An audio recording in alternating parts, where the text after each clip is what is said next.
Alright, looks like we finally got our first official look at Jurassic World Rebirth. The plot synopsis for the movie has just dropped in some articles, and the details read as the following. Set 5 years after the events of Jurassic World Dominion, the planet's ecology has proven largely inhospitable to dinosaurs. Those remaining exist in isolated equatorial environments with climates resembling the ones in which they once thrived. The three most colossal creatures within that tropical biosphere hold the key to a drug that will bring miraculous life-saving benefits to humankind. The movie stars Scarlett Johansson, Jonathan Bailey, and Mahershala Ali. Jurassic World Rebirth sees an intrepid team racing to secure DNA samples from these three massive colossal creatures across land, sea, and air.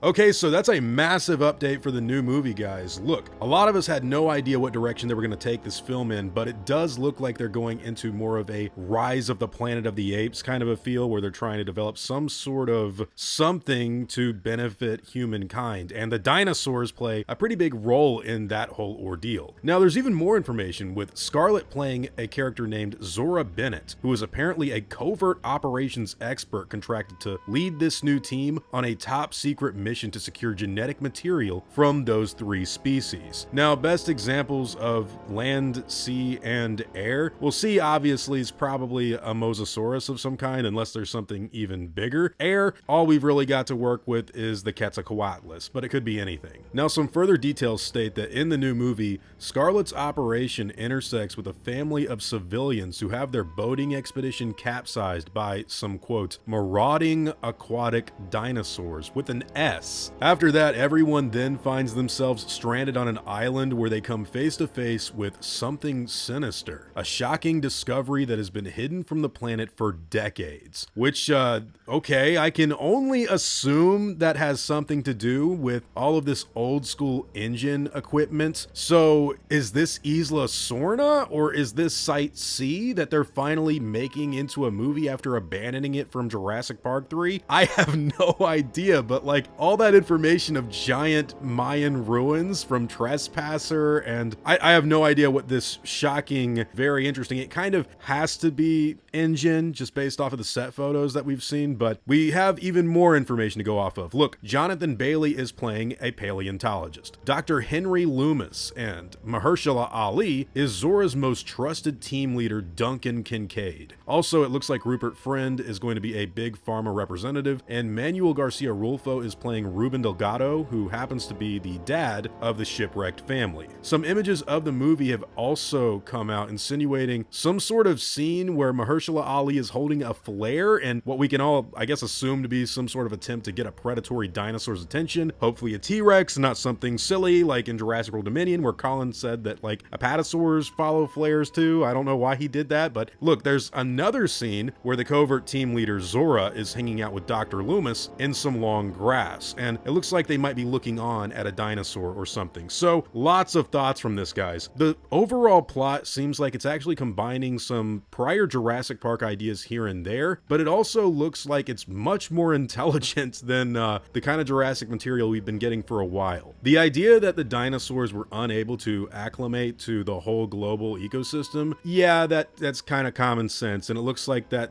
these dinosaurs have kind of migrated around equatorial environments, so around the equator, like the tropical places, which is ironically probably the 5 deaths from the Lost World Jurassic Park, or maybe places that are around like very hot jungle sort of locations across the globe. It is interesting that they're going for a land, sea, and air expedition. Like, if the dinosaurs are out there in the wider world, I guess you can't go to InGen or Biosyn to ask them to give you a DNA sample for some reason, and you have to like go actually get it. I'm not sure why. That sounds interesting, unless this big pharma like operate. Oh, wait a minute. Yeah, they do say it's like a secret maybe this isn't even a legal thing. Look, let's see. Scarlett Johansson plays Zora Bennett, who is apparently a covert operations expert contracted to lead the team on a top secret mission to secure genetic material. So yeah, this is probably like, I don't know, Scarlett Johansson is Dutch from Predator trying to go in and do something illegal. I don't know. It's interesting. It does sound very different from what we've gotten before in the past, and I'm very interested to see what the 3 species are going to be. I don't want to jump the gun and say Mahershala Ali is trying to get a Tyrannosaurus away from the group, because we don't know exactly the context of that scene. I will say, he looks like terrified and ready to do something. This Duncan Kincaid character is reminding me of,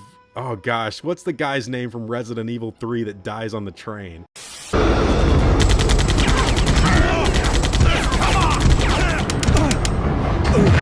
You know who I'm talking, Mikhail. Like, I really like this kind of more believable plot synopsis and direction. I did a review of Alien Romulus on Dragon Curve, and that was a fine movie, but I was heavily critical of them kind of repurposing ideas from other Alien films and making it kind of like Alien highlight reel the movie. And I know that's kind of an unpopular opinion compared to like what a lot of other people said. I only bring that up because with David Koepp and Gareth Edwards on board to make this new Jurassic Park movie that sounds a little bit like Lost World here, a little bit like JP3 there, and then like these really new ideas that I think are the most interesting. I don't know, I think it's cool. I think this could actually work, hopefully better than Romulus for me personally, and maybe something even more serious, scary, and I have no idea what the whole shocking thing is that's been hidden from the planet for decades. So that's interesting because they describe it as something sinister, so I'm guessing it's going to be scary. I don't know what it could, maybe disturbing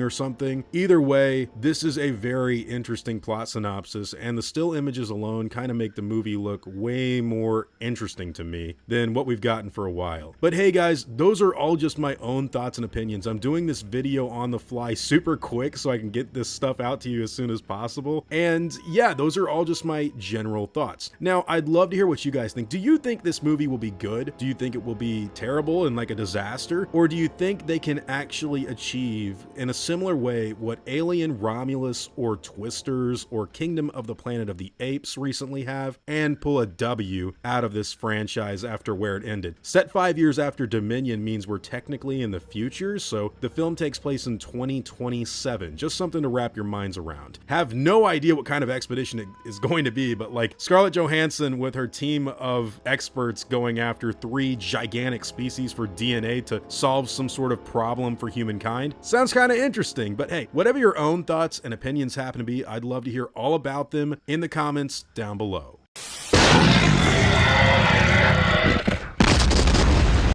Now, before I go, I want to thank everyone that's helped me build my channel over the years. I'd also like to thank every one of you guys who've watched my stuff. You've all been extremely cool to me. If you enjoyed the video, I'd appreciate a like and hope that you'll consider subscribing. God bless you all. Christ is King. See you guys in the next video, and as always, take it easy.